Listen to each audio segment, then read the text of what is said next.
So if you are getting error like libjpeg.so.62 in Linux operating system during some installation, during some opening software, so you have to install package of libjpeg.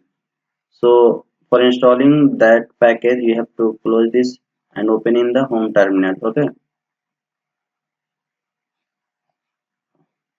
now you have to install the package, and for that you have to write sudo apt get install libjpeg and 62 and press enter, and then give the password.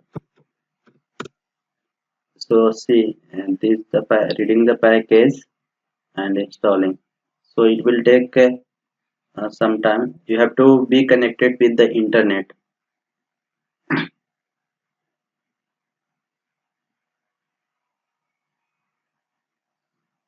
and wait for the installation, and then after completion it will automatically return to the home. Yeah, now done, your problem will be solved. Okay, so press exit. Now you can open, and if you are getting some another error, then you have to uh, solve by searching on the internet or YouTube. Okay, thank you.